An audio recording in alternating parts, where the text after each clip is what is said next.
"Sir, step back. What's broken in her?" Bites deeper than teeth. The voice cracked like a whip down the corridor, sharp and certain. Jack Rourke froze, mop still dripping in his hands. The custodian cart stood between him and the security guard, who was now gesturing violently toward the rec room's double doors. "Don't go in there." A beat, then a sound. No, more like a wail, curled through the hallway like smoke. Thin, high, barely human. Jack's jaw clenched. Inside that room, something was breaking. Not glass. Something quieter, and somehow more permanent. From where he stood, Jack could see the girl, curled up in the far corner of the rec room, arms tight around her knees. Her blonde hair hung like a curtain over her face. She rocked back and forth, fast, rhythmic. Every fluorescent flicker above her seemed to make her flinch.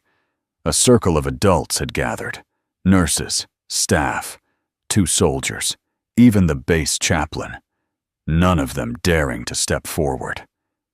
"She's been like this for 20 minutes, one whispered. "The counselor's on her way." "No, she's not," muttered someone else. "She left the base for the weekend." "Where's her mother?" another asked. No one answered. Jack looked around.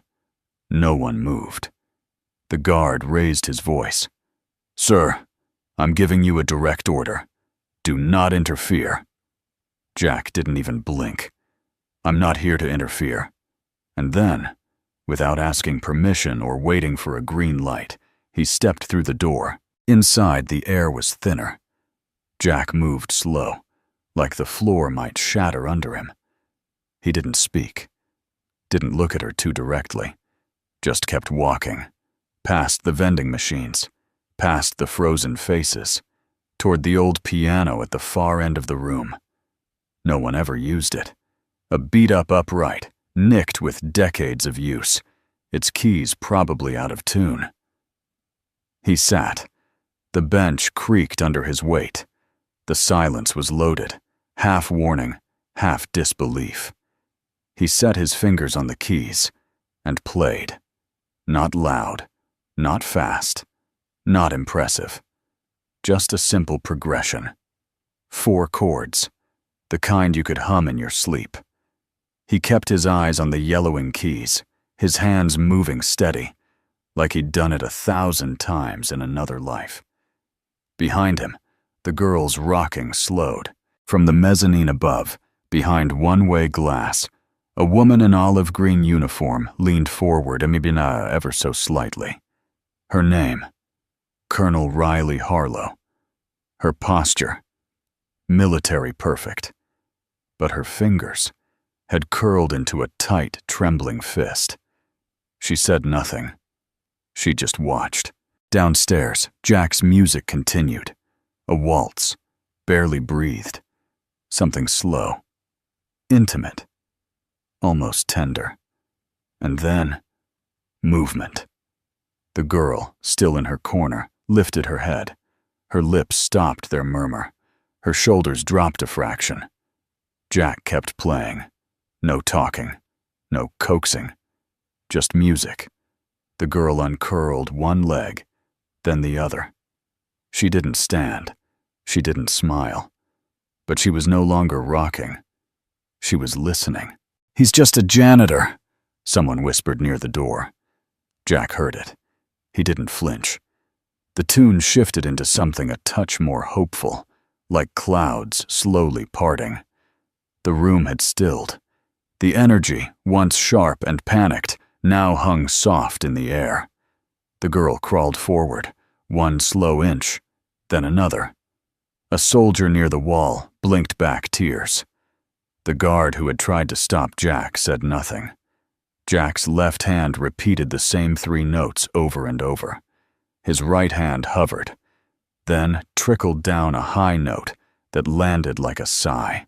10 minutes passed before anyone dared breathe too loud. 15 before the girl was sitting within arm's reach of the bench. Jack never looked at her, never stopped playing. His body still, his rhythm like breath itself. Then, one final chord. Sustained, hanging in the air like a goodbye. Silence followed. Not tense. Holy. The girl lifted her hand and gently touched the side of the piano. The entire room exhaled.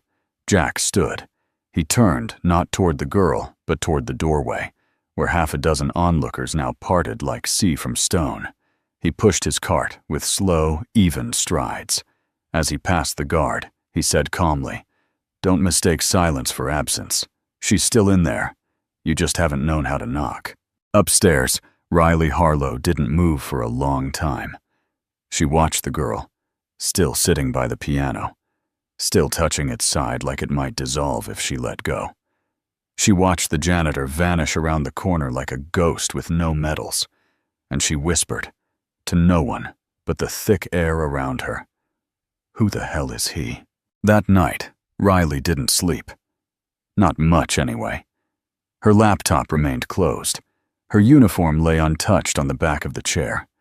Instead, she stood at her window, watching the lights of the base blink like Morse code. She'd commanded soldiers through artillery storms, signed off on drone strikes, buried friends, decorated the brave, demoted the reckless. But nothing had prepared her for a janitor who walked into chaos and played a child back to stillness. She wasn't angry. She wasn't impressed. She was unsettled, and that scared her more than any Field ever had. The first time Colonel Riley Harlow heard that melody, it was in a field hospital near Kandahar. Dust in her throat, dog tags hot against her chest.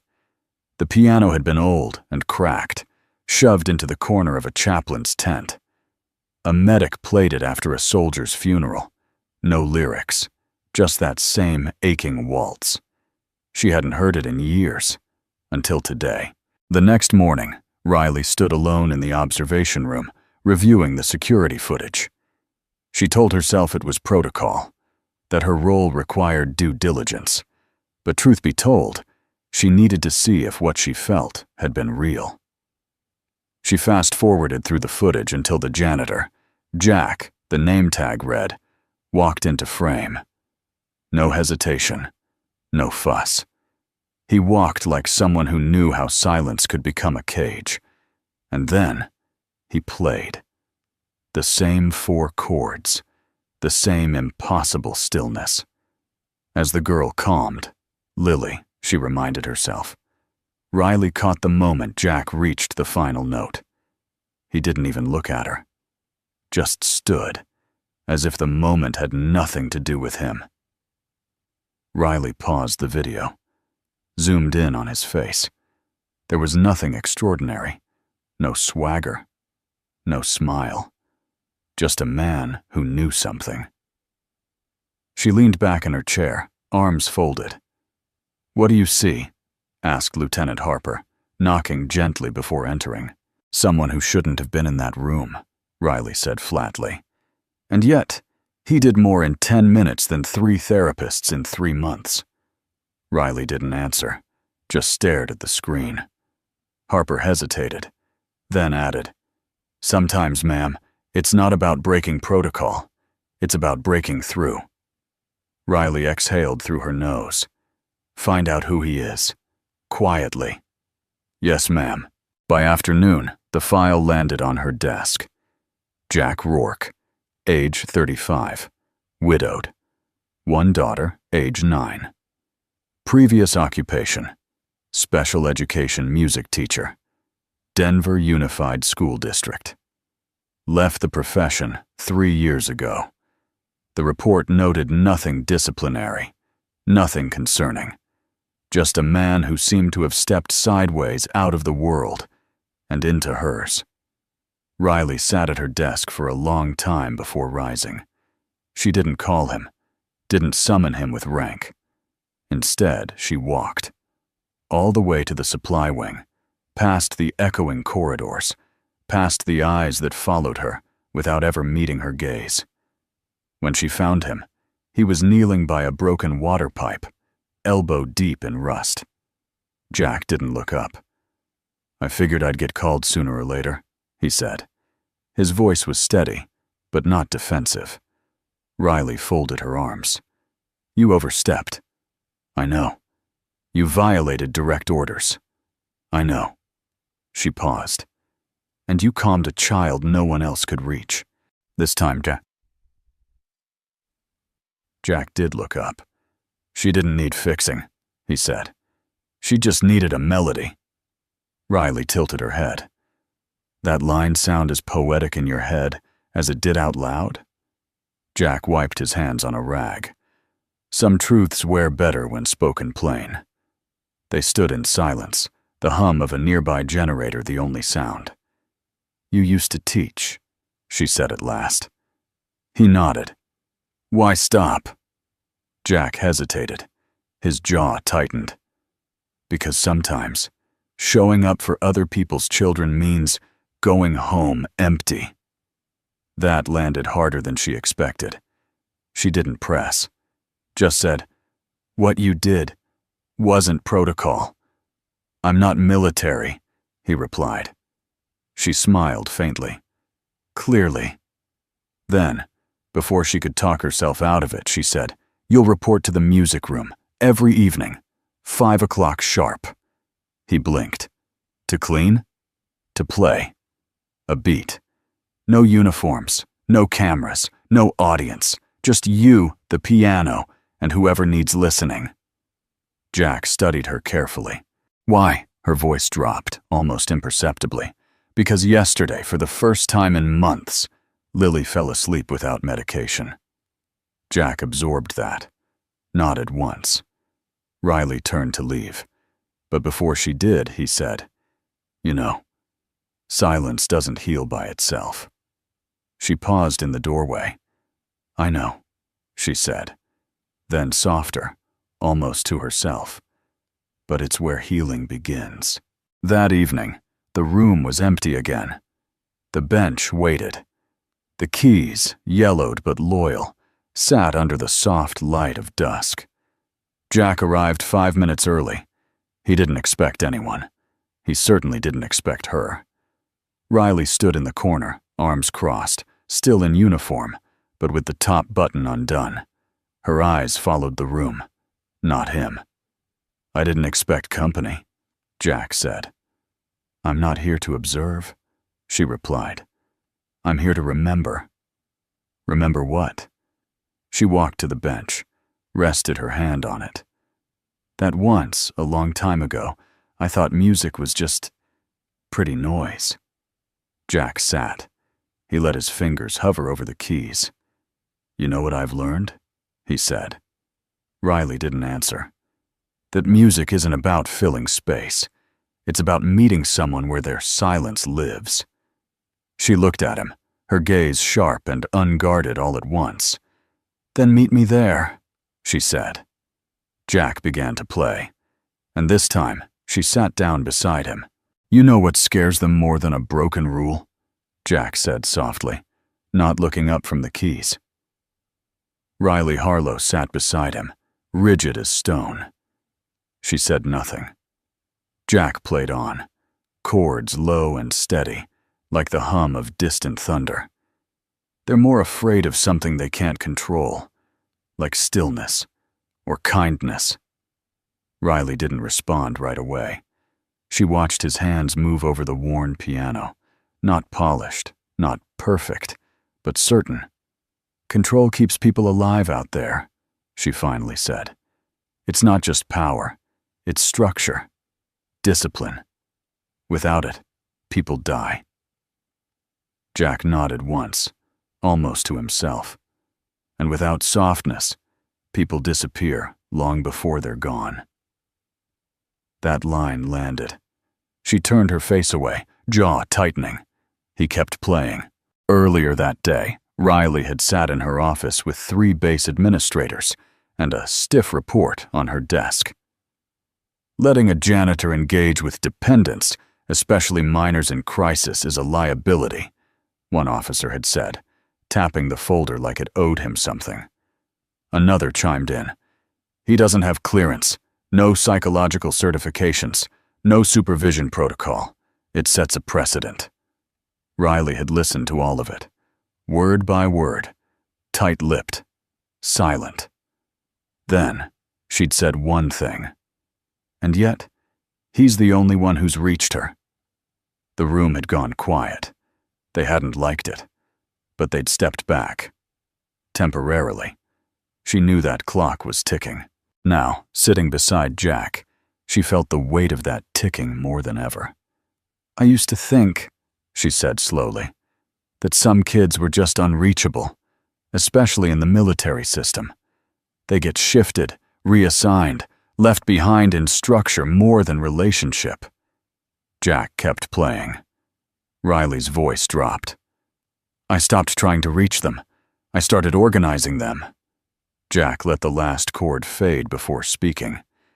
You can file a child, Colonel, but you can't heal one that way.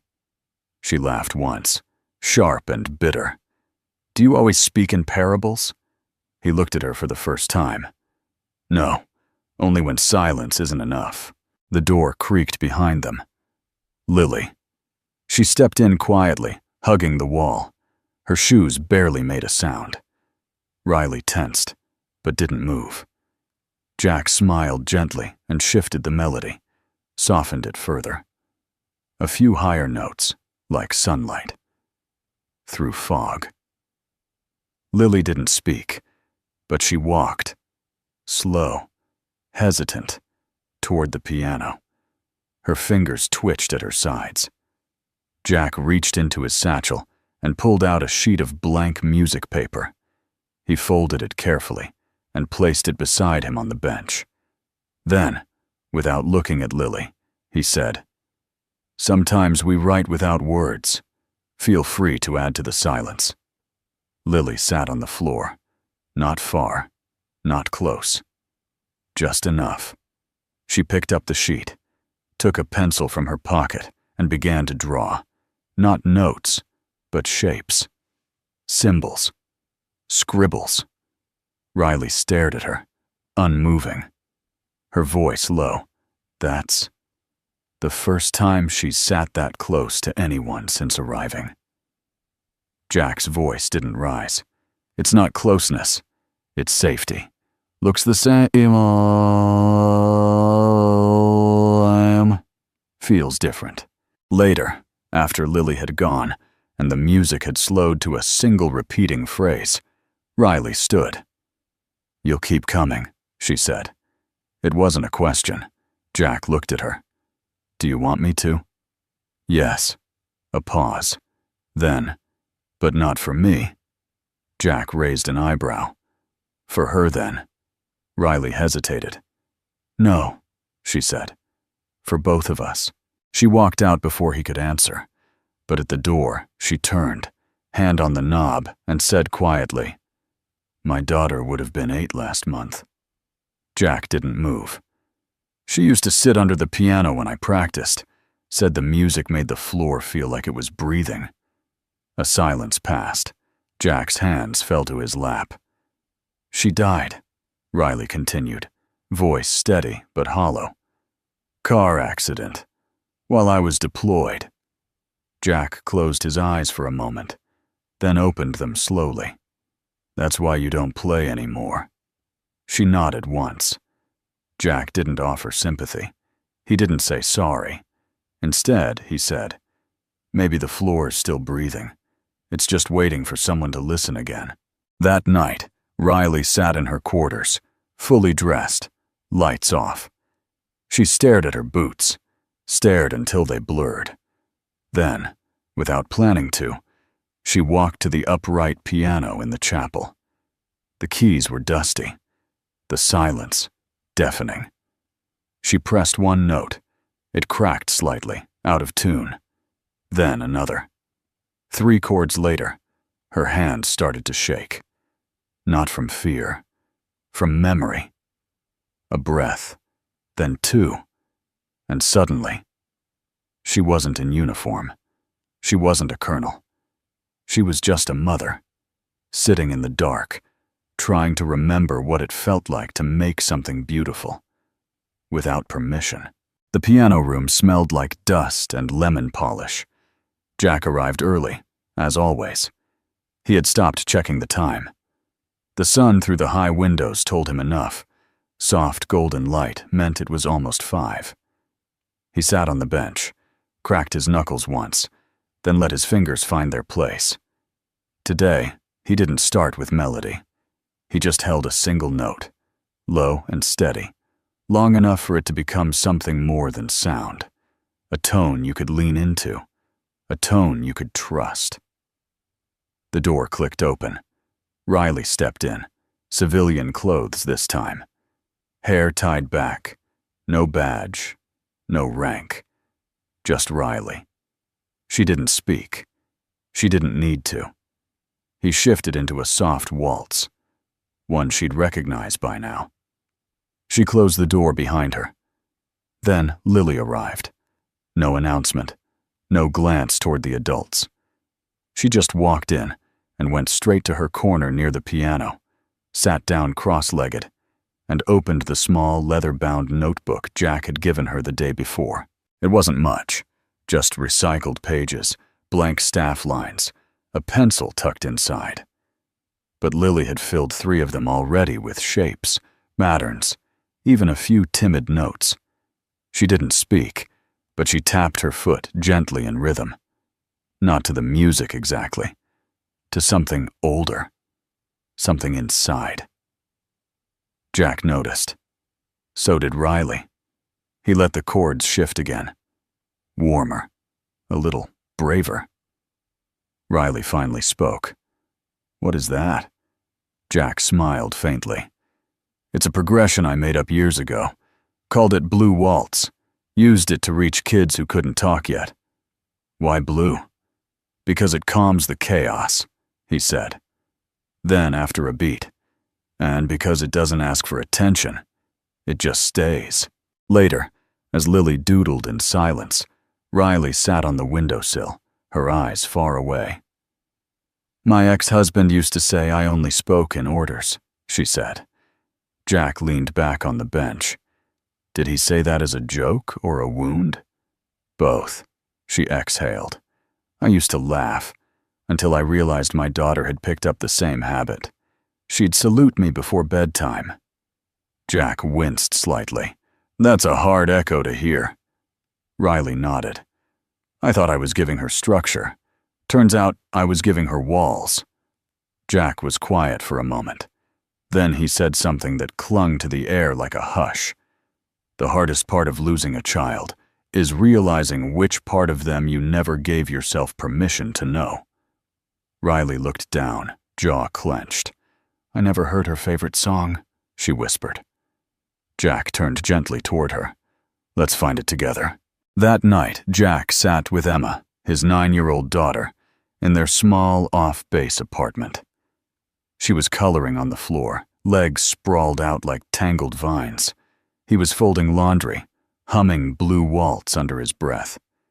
"You keep playing that one a lot," Emma said, without looking up.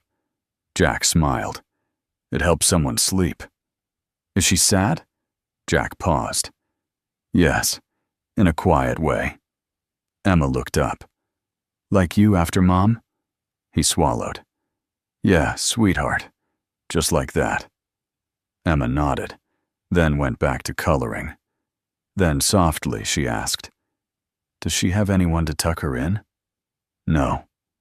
"Then maybe next time you play, you should end with a lullaby," Emma said. "It's what Mom used to do." Jack set the laundry down. "What would I do without you?" Emma grinned. "Burn your socks and forget to eat." The next afternoon, Jack brought something with him to the piano room, a faded folder of old sheet music, mostly handwritten. He laid it out on the bench before starting. Lily came in and walked straight to him. This time, she didn't sit on the floor. She sat beside him. Jack didn't react, but his heart almost forgot how to beat. He picked up the pencil from her notebook and drew a circle over one measure. "Want to try something?" he asked gently. Lily gave a small nod. He pointed to the first note, played it, then paused. She reached for the key and pressed it. The sound was soft, unsure, but it rang. Jack played the next one. She echoed, and again, and again. It wasn't music. It was connection. It was a bridge being built one finger at a time. Riley, watching from the corner, covered her mouth with her hand. She didn't cry, but her eyes said she wanted to. When the session ended, Lily lingered longer than usual. She touched the keys with both hands, once, then slid her notebook toward Jack. He opened it. Inside, a drawing of 3 figures, one with curly hair, one with short hair, one with a tight bun, all standing in front of a piano. He pointed. "Is that me?" Lily nodded. "And this?" She hesitated, then tapped the figure with the bun. Riley froze. Lily picked up her pencil and wrote a single word under the picture. "Safe." No one moved. Jack finally whispered, "That's the only word that ever matters." Riley turned away for a moment, blinking hard. When she turned back, she knelt beside Lily and whispered something so low, even Jack didn't catch it. But whatever she said, Lily didn't flinch. She just nodded once and stayed. That night, Riley walked past the chapel. She paused, then stepped inside. The piano was waiting. She sat. No one watched. No one ordered her. She pressed a key, then another, and slowly, almost shyly, began to play Blue Waltz. It wasn't perfect, but for the first time in years, Riley Harlow wasn't playing to perform.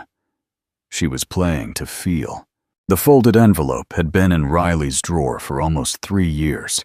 No name on it, just a smudge of pencil where she'd once tried to write to Lily, but erased it halfway through. It was 3 a.m. when she finally took it out. The barracks were quiet.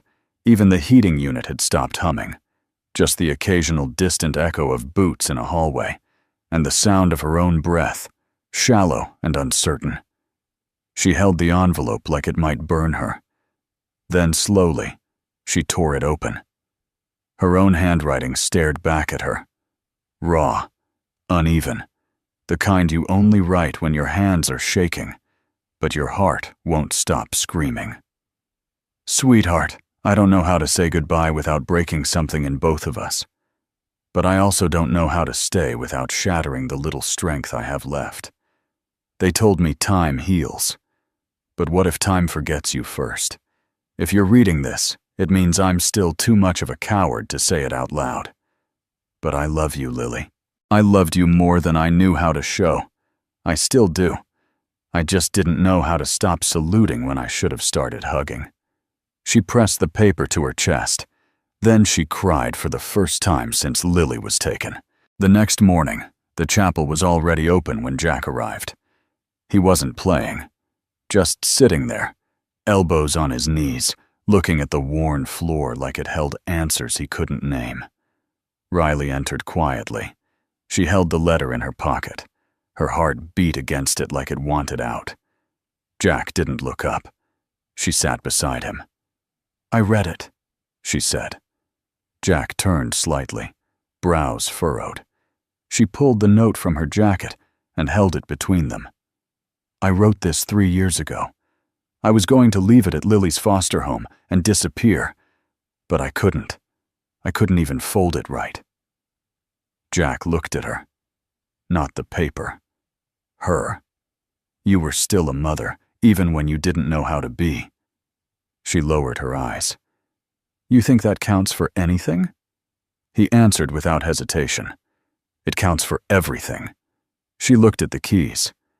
"I kept running, into deployments, into assignments, into anything that didn't require feeling." Jack nodded slowly. "Funny how silence doesn't judge you, just holds you. until you're ready to make music out of it. Riley glanced at him. Is that what you did? He shrugged, smiling faintly. Music was never about performance for me. It was a place to rest. She stood, moved toward the piano, and laid the letter down gently across the music stand. I want Lily to read it. Not now, but someday, when she can.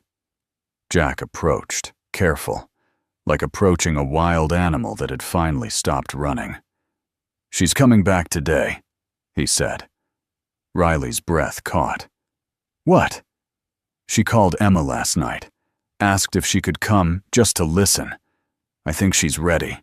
Not for answers, just presence. Riley's voice trembled. What do I even say to her? Jack placed a hand over hers, warm and steady. Sometimes, the most powerful thing you can say is nothing at all. Just be there. Let her choose the first note. Lily arrived at exactly 3:14 p.m. She was wearing a faded hoodie, oversized on her thin frame, and carrying her notebook like it was a lifeline. She didn't speak when Riley opened the chapel door. She just looked up and paused. Then, without a word, she stepped inside. Jack stayed at the back of the room, giving space. Riley knelt on the floor, eye level with her daughter, not reaching out, not rushing, just waiting.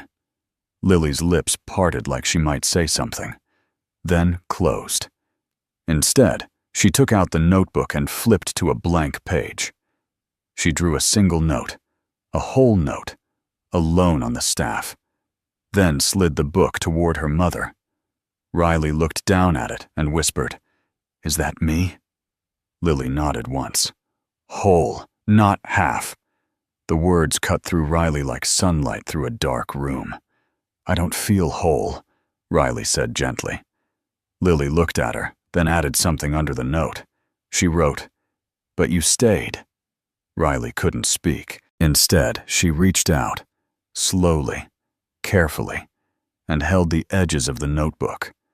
Not Lily's hands. Not yet. Just the space between them. Jack watched, silent tears running down his cheek. That evening, the three of them sat at the Baldwin piano. Riley on the left, Lily on the right, Jack in the middle, his hands guiding without leading. They played nothing complicated. Just chords, layered, soft. Lily pressed a G. Riley followed with a C. Jack resolved with an E minor. It wasn't perfect, but it was honest. A broken family, mending not with words, but with sound. Outside the chapel, Emma sat on the steps with her sketch pad, watching the sunset. When Riley stepped out, she looked up and grinned. So, are you, like, her mom now? Or still the mystery lady? Riley chuckled. I'm hoping to earn the title again. Emma nodded, flipping a page. You'll get there. You already look less military. Riley laughed louder this time. What's that supposed to mean? Emma winked. You finally stopped saluting the people you love. Riley looked back at the chapel door, where Lily still sat at the piano with Jack. No, she said softly. Now I'm learning to sit beside them. The air in the chapel was still, the kind of stillness that begged you not to speak, only to feel. A Sunday evening hush had settled, warm and sacred, as if the walls themselves were listening.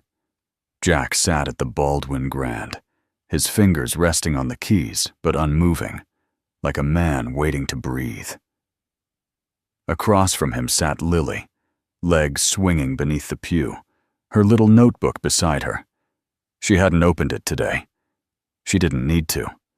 Riley stood at the doorway, unsure whether to step in or stay invisible. Emma, from her seat at the back, whispered, She's not afraid of the piano anymore. Riley nodded. She's not the only one. Jack finally pressed a chord. Soft, hesitant.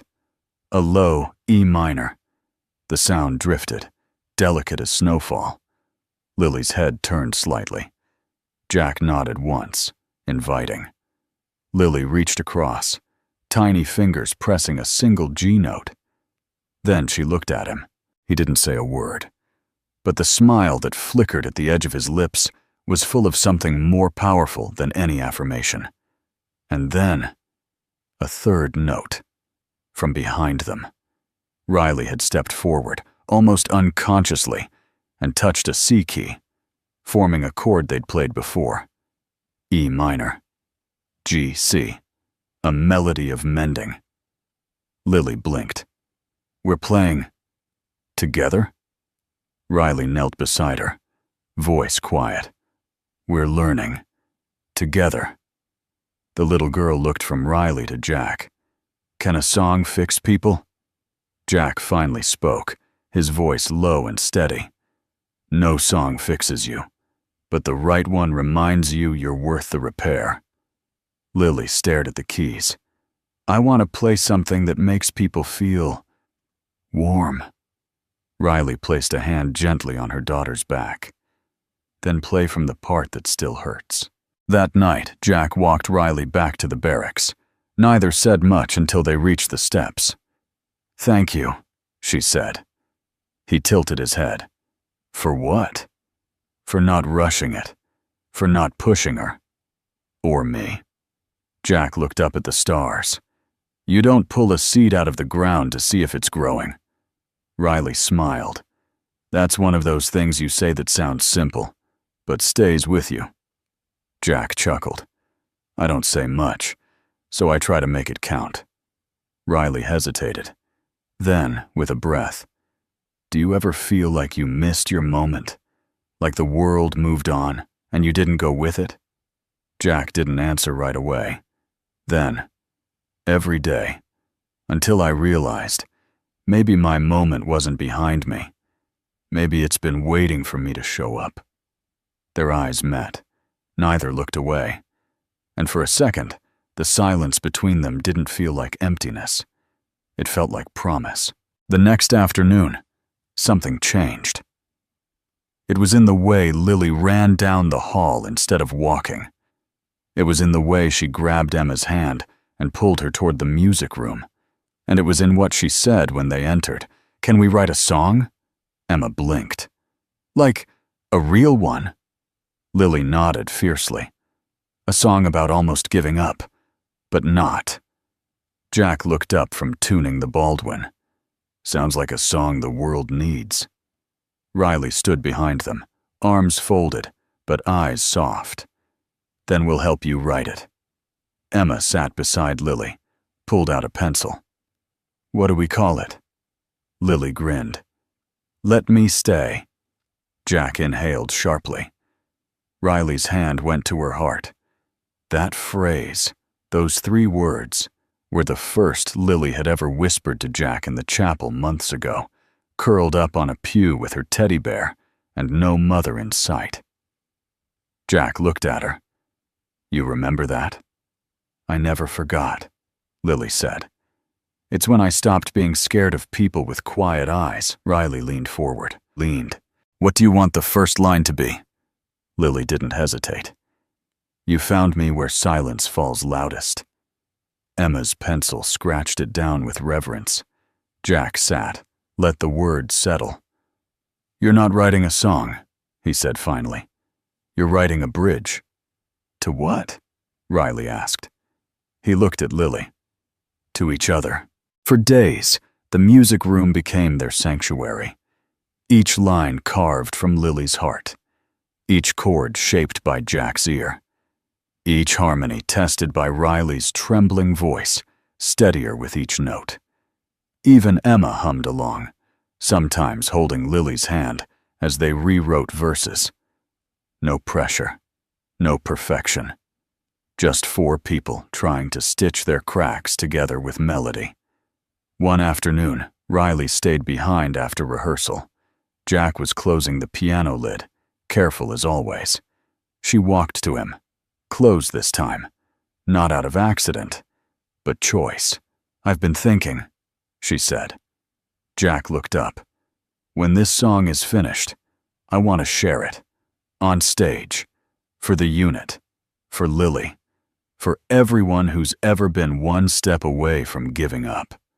Jack nodded slowly. You're ready. She bit her lip. I'm terrified. He smiled.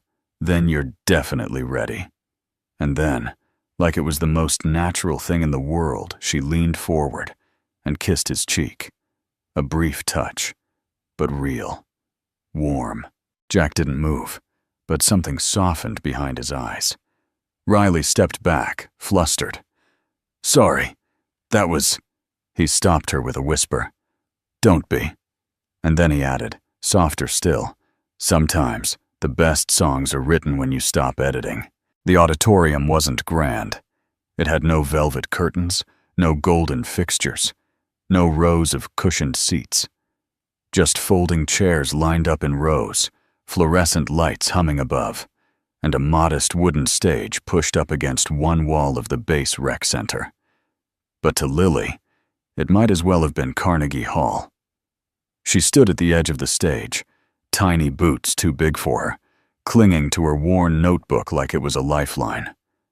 Her eyes scanned the rows. Soldiers in uniform, civilians, medics, even the base commander. All quiet, all waiting. Riley kneeled beside her, smoothing Lily's hair into place. You're not alone up there. I know, Lily whispered. You and Mr. Jack and Emma will be behind me. No, Riley said softly. You've never been alone, even when you thought you were. That line stuck with Lily. It stayed with her as she stepped onto the stage, and when Jack joined her, silent, steady, hands brushing the keys of the old Baldwin Grand. They shared a glance that said everything. He didn't need to speak to say, "You got this, kid." Earlier that morning, the base had buzzed with something different. Not drills, not orders. Hope. The word had spread. The janitor's girl is performing. And not out of pity. Not because someone pulled strings, but because she had written something the whole base needed to hear. Backstage, Riley paced like she was awaiting orders for deployment. Emma sat cross-legged with her guitar, running scales under her breath. Jack tuned the Baldwin in silence, but his hands shook slightly. You nervous? Riley asked, coming up beside him. He shrugged. It's not the notes I'm worried about. What then? He met her eyes. That we'll play this, and it still won't be enough. Riley's gaze softened. You already gave her the thing no one else could. What? Permission to heal. Jack let that settle. Then, and what did you give her? Riley's voice caught a little. A reason to try. The moment came. The room fell into a hush, so complete, even the old heater dared not rattle. Lily stepped forward. Jack played the first few chords. Soft, rich, solemn. Emma joined in, her guitar a gentle pulse underneath. Then Lily opened her mouth. You found me where silence falls loudest, and the world didn't notice I was gone. But you stayed where others kept walking. You heard me before there was a song. Her voice was not loud, but it was true. Every syllable cracked open a wound and wrapped it in warmth. The room was frozen. Some soldiers shifted in their seats, looking down at their boots. A woman in uniform brushed a tear away quickly. The base commander sat up straighter, lips parted slightly. Then came Riley's voice, clear, strong, but trembling at the edges like glass catching morning light. I almost forgot how to whisper. I buried my heart to survive. But you showed me the rhythm of mercy, and it made me feel alive. Jack's piano swelled, not flashy, not complex, just honest, like every key had something to say. And when the last line came, all three voices joined in. So if I tremble, let it be dancing. If I cry, let it be free. Let the quiet be loud with forgiveness, and let love sound like me. The final chord faded, No applause, just stillness, then a sniffle, then another, and then, like a wave breaking, clapping, rising to cheers. People stood, soldiers saluted, and in the very back, a grizzled sergeant with medals down his chest bowed his head and whispered, "That girl just made this place holy." Later, after the crowd had filtered out and the chairs had been folded away, Jack sat alone at the piano. His fingers hovered over the keys like he was unsure whether to start something or say goodbye. Riley approached, holding Lily's notebook in her hands. She left it behind. Jack smiled. Maybe on purpose. Riley turned a few pages. "There's a drawing inside.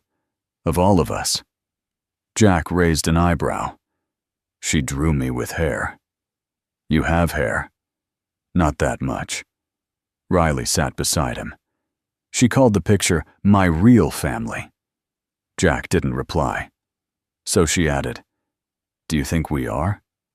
He looked at her, really looked, and for the first time, the answer wasn't complicated. "Yes." She laughed softly, almost disbelieving. "Even with the chaos, the pain, the past?" Jack turned to the keys, pressing a gentle chord. "Maybe that's what makes it real." Riley leaned her head against his shoulder. He didn't move. Didn't need to. They just sat there, letting the quiet hum between them. Not empty, but full. And then Riley whispered, "You know what I realized tonight?" "What?" "You never needed to be loud to be heard." Jack smiled, eyes on the keys. "Neither did you." The next morning, the rec center felt different, quieter somehow, like the walls were holding their breath after what they'd witnessed. Jack was mopping the side hallway, slow and steady, the way he always did. But today, his steps were lighter, and his mind unusually full. Lily's voice still echoed inside him. Every lyric, every note, lingered like a trace of something sacred. He didn't notice the boots behind him until a sharp voice cut the air. "Janitor." Jack turned. Commander Alana Rourke. Her posture was perfect. Chin lifted, chest squared in her formal navy blue uniform. Her eyes, a piercing steel gray, were unreadable. The same woman who had once dismissed Lily's presence as a disruption now stood with the air of a judge about to pass sentence. Jack met her gaze, calm. "I want to speak with you. Alone." She didn't wait for agreement, just turned sharply and walked toward the back office. Inside, sunlight filtered through slatted blinds, casting long stripes across the concrete floor. Jack stepped in slowly, his mop still in hand like a shield. Rourke shut the door. For a moment, neither spoke. Then, in a voice as clipped as a marching order, she said, "That performance last night, was that your doing?" Jack tilted his head. She clarified. "Was it your idea?" He shook his head. "My daughter," she added, voice lower now, as if the word cost her something. "Asked to sing. Said she wrote it for her father. I assumed she meant you." Jack didn't answer, so she stepped closer. "You've been spending time with her, with Riley, with Emma." Jack simply nodded. "Why?" Her voice wasn't angry, just lost. He signed slowly, deliberately, because someone had to. Rourke stared. "You think I didn't try?" Jack didn't answer, not with words, just looked at her. And sometimes silence was the most honest thing in the room. Her jaw tightened. "Do you know how hard it is to serve this country, to lead men and women into war zones, and come home to a daughter who doesn't recognize your face?" Jack's eyes softened. "She blames me for leaving," Rourke whispered. "But I did it for her.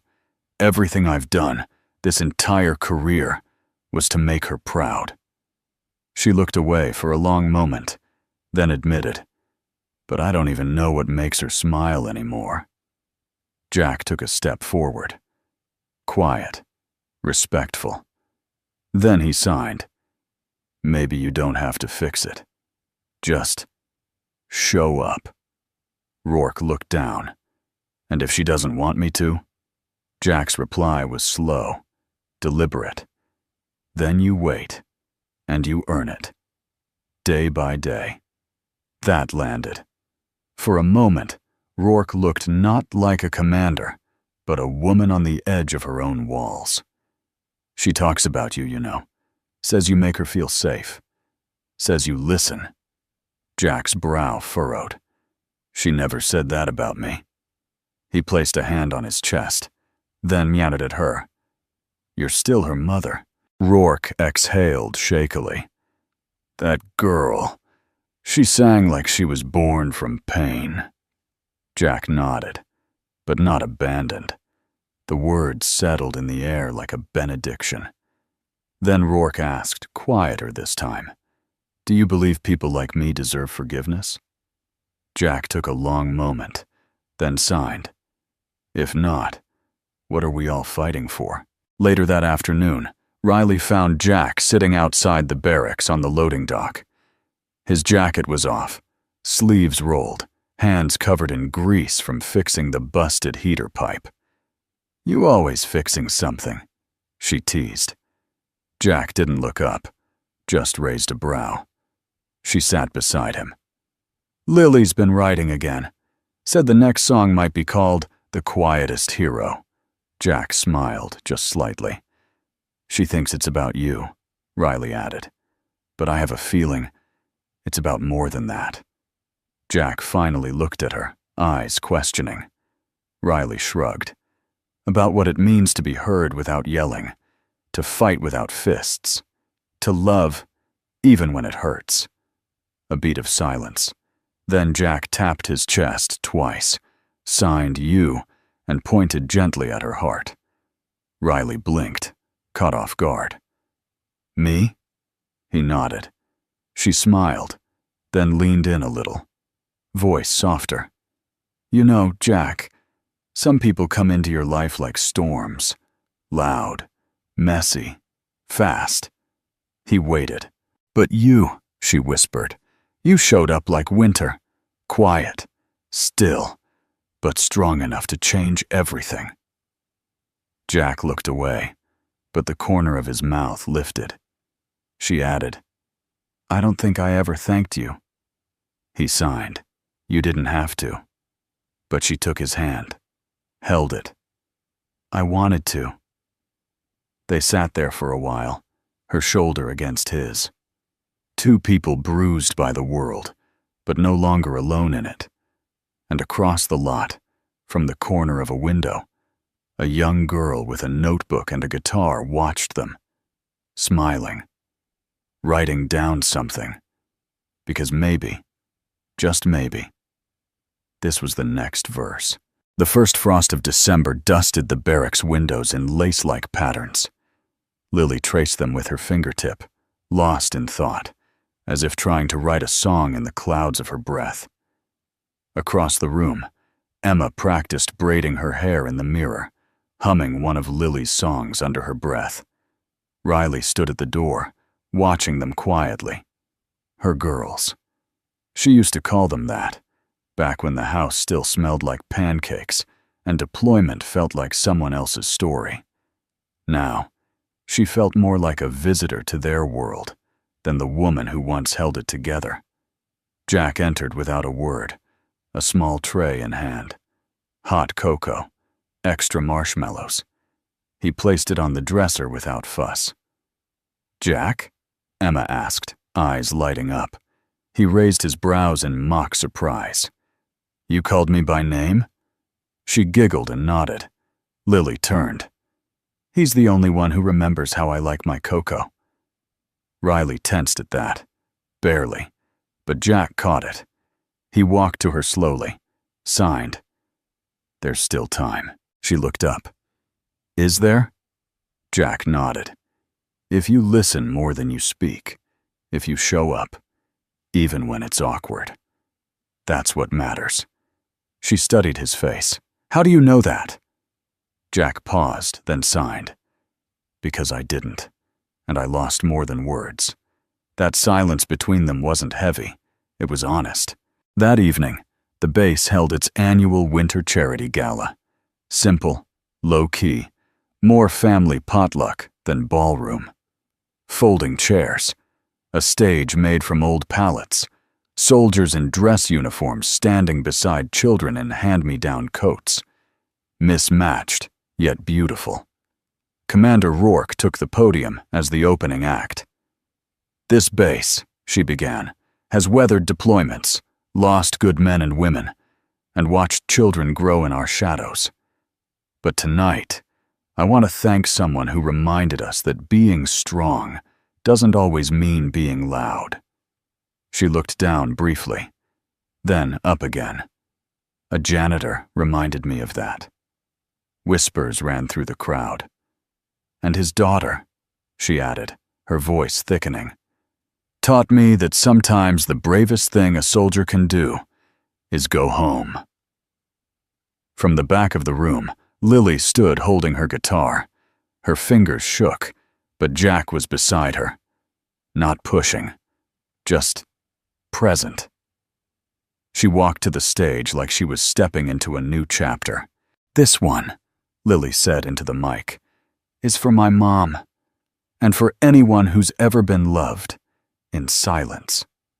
Then she sang. No lights, no background track, just a voice and a guitar, and the kind of hush that falls when every soul in the room leans in. He never raised his voice, but I heard him clearer than thunder. He never said I was brave, but he stayed when I went under. She wore steel on her shoulders, but paper in her eyes, and somehow I loved them both, through every goodbye. When she finished, the room stayed quiet, too moved to clap right away. Jack stood, not clapping either, just looking at Riley. She was crying, but not from regret, from recognition. After the event, Jack stepped out into the cold to clear his head. The wind bit through his sleeves, but he didn't mind. It was real. Riley followed him outside, her boots crunching over gravel. She's beautiful, she said, wrapping her arms around herself. That voice, I didn't know she had that in her. Jack nodded. She wrote that for both of us? He nodded again. Riley exhaled. I kept waiting to hear I hate you in her lyrics, but it never came. Jack signed, because she doesn't. She just needed you to see her. They stood in silence for a beat. Then Riley asked the question that had been burning through her for days. Jack, do you believe people can change the story halfway through? Jack turned to her slowly, signed. Not just change it. Rewrite it. She gave a soft, shaky laugh. And what about you? Do you ever wish you could speak? Jack's eyes met hers. He signed. Sometimes. But then I meet people who listen anyway. She looked at him. Really looked. You're more than you let on. So are you. She reached up, touched the side of his face, then pulled back, hesitating. Jack didn't move. Then she whispered, I don't know what this is between us, but it doesn't feel like a mistake. Jack signed slowly, deliberately. Then maybe it's not. She smiled, bittersweet, unsure, but real. You know, you're probably the first man I've ever met who makes silence feel safe. Jack looked down, signed, You're the first woman who ever looked past it. That landed. Hard. Riley stepped forward, just enough that their breath mingled in the air. I think I'd like to hear the rest of your story. Jack gently took her hand, then lifted it to his chest. Just once. It wasn't an answer. It was a beginning. The barracks were nearly empty now.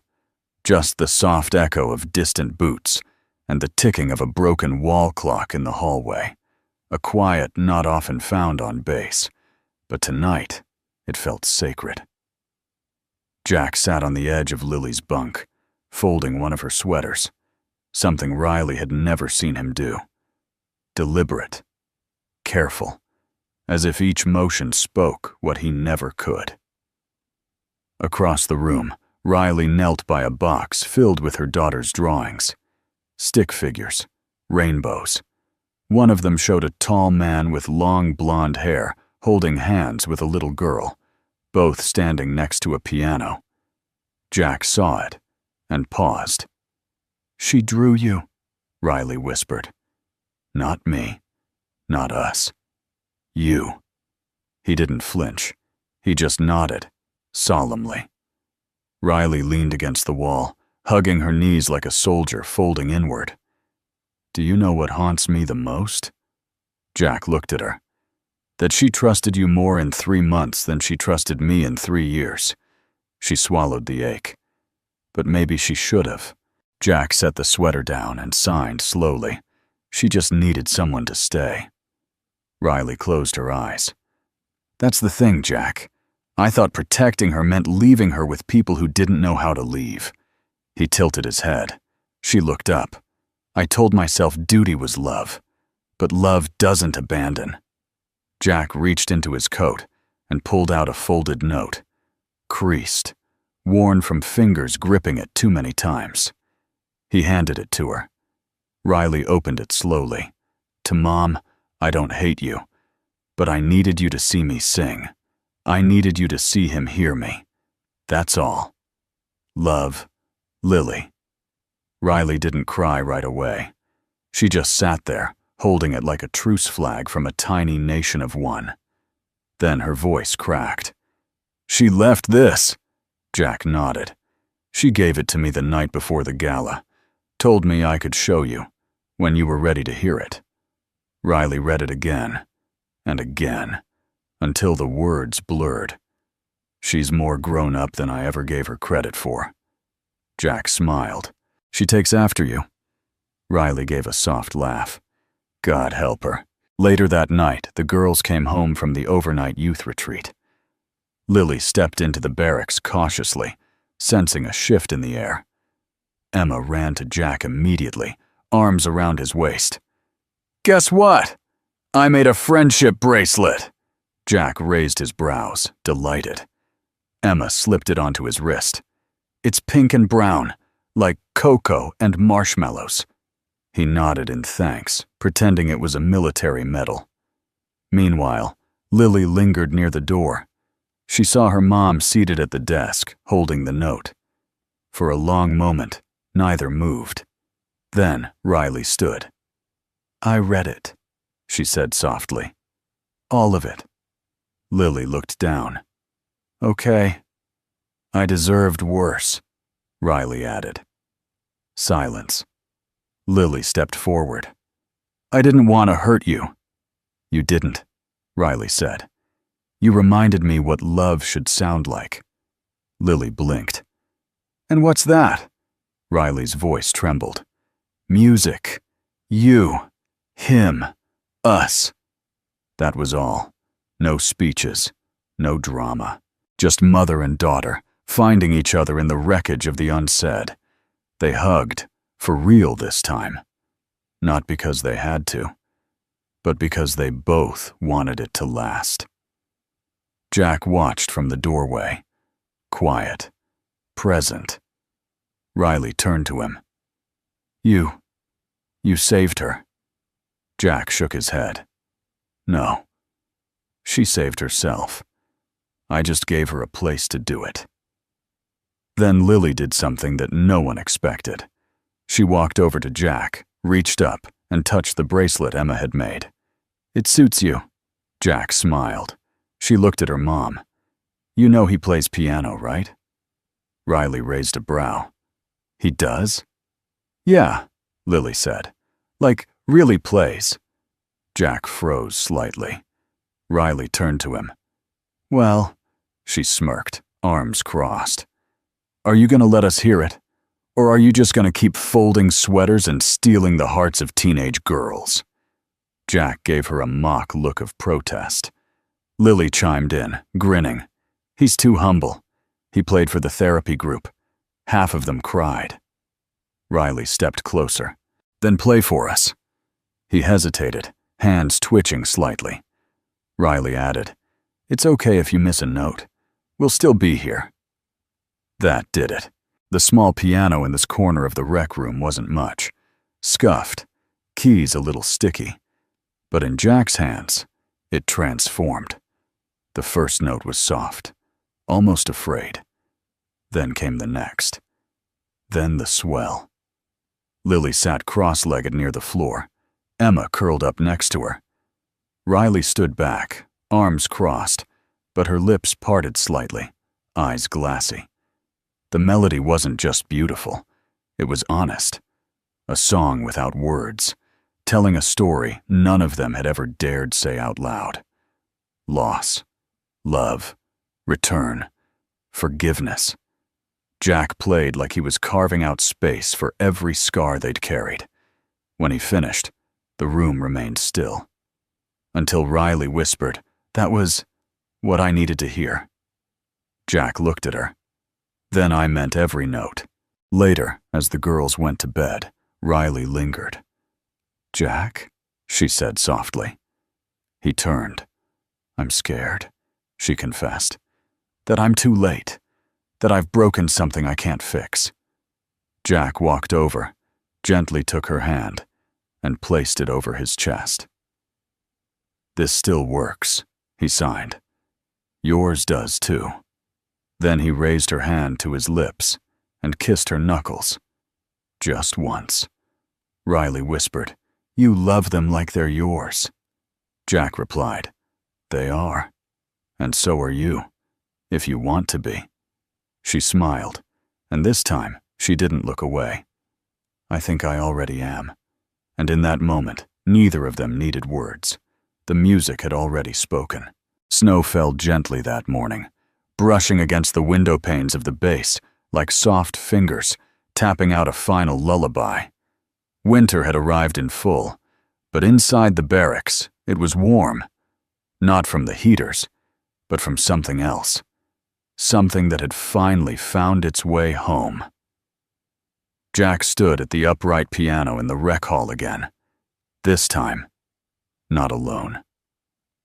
Riley sat beside him on the bench, her hand resting just over his. No words, just breath shared between two people who no longer needed sound to understand one another. Behind them, Lily and Emma danced barefoot on the wooden floor, spinning slowly, arms stretched like dandelions in the wind. "Isn't it funny?" Riley whispered. "How healing doesn't come like a hurricane. It comes like this, quiet as snow." Jack nodded, then signed. "The loudest changes happen in silence." She smiled. "You're full of those little truths, aren't you?" "Only the ones I lived through." Later that afternoon, they gathered outside the chapel on base. A small ceremony. Just close friends, soldiers, and the girls. No medals, no formal salutes, just life, humbled. Riley stepped to the front, wearing her dress blues. Her speech was written on a note card, but halfway through, she set it aside and looked out. "There was a time I thought strength meant standing alone. That love was something you had to earn by proving you didn't need it." She glanced at Jack, who stood off to the side in a dark wool coat, holding Emma's mittened hand. "But someone taught me that true strength, real strength, isn't about holding your ground. It's about letting someone in, even when your ground is shaking." Lily's eyes shimmered. "I used to think I was the soldier in this story," Riley continued. "But maybe the bravest person here wasn't the one in uniform. Maybe it was the janitor who played the piano for a crying child and never once asked for thanks." The audience went silent. Then she smiled. "He never asked, but I'm going to say it anyway." She turned to Jack. "Thank you for saving my daughter's voice, and for helping me find mine." Applause came like a slow-building wave, quiet, heartfelt, respectful. Jack simply bowed his head, then gently squeezed Emma's hand. That evening, they packed the last box from the barracks. Riley's reassignment had been approved. Not overseas, not combat, but local, training young medics. Jack would stay on base maintenance, with a promotion. And the girls? They didn't want to leave the piano. "But it's not ours," Lily said. "What if the next janitor doesn't know how to play it?" Jack bent down and touched the Baldwin's side. Faint, almost invisible, was a carving. LW plus EW. Keep playing. Riley smiled. Maybe it already belongs to the people who need it most. They moved into a small home near the edge of town. Nothing fancy, but it had a porch, a garden, and best of all, a room that fit the piano Jack had rebuilt piece by piece. Not the Baldwin, his own. On the first night, Riley cooked stew while the girls argued over whether the piano room should have beanbags or floor cushions. Jack just watched, absorbing it all like sunlight on old skin. Later, as the girls drifted to sleep, Riley walked into the living room, found Jack tuning the final key. "Still trying to make it perfect?" she teased. He smiled. She sat beside him and asked softly, "Do you remember what I said when we met?" Jack raised a brow. "I said, 'You don't look like a janitor.'" He laughed soundlessly. "And you," she added, leaning closer, "didn't look like a miracle." He turned to her, something tender flickering behind his eyes. "I think we were both wrong," she whispered. Then she reached into her pocket and handed him a folded piece of paper. Inside was a photo, the four of them, arms linked, standing in front of the chapel piano. At the bottom, Lily had written in marker, "We kept playing." Jack looked at it for a long moment, then nodded slowly. Riley touched his chest. "So, where do we go from here?" Jack signed. "Anywhere. As long as the music keeps going." And so it did. Every Sunday. They opened the house to neighborhood kids. Jack played, Riley served cocoa, and Lily, her voice now clear, confident, would sing. Emma made bracelets for anyone who came, always adding a pink bead for joy. The old upright piano never missed a note. Not because it was flawless, but because it had been played by someone who knew how to listen. And when people asked who Jack was, the man with the quiet eyes and the gentle hands, they never said the janitor. They said, "That's the guy who saved a soldier's daughter with a piano." And every time Riley heard it, she'd smile. Because that was the truth. But what they didn't know, what only she and Lily truly understood, was that somewhere along the way, he saved them all. And now that Jack's final note has faded into the quiet warmth of a healed heart, we'd love to know, where in the world are you watching this story from? Is it a snowy porch in Montana? A cozy kitchen in Georgia? Or maybe a quiet evening in the Midwest? Your stories, your hearts, they're why we do this. If this story moved you, even just a little, we invite you to subscribe to the channel. Not because you have to, but because maybe, just maybe, the next story might find you at the right time too. Thank you, truly, for spending your time with us. In a world that often rushes past kindness, it means more than you know. We'll see you in the next story. Until then, stay safe, stay hopeful, and keep a little music in your heart.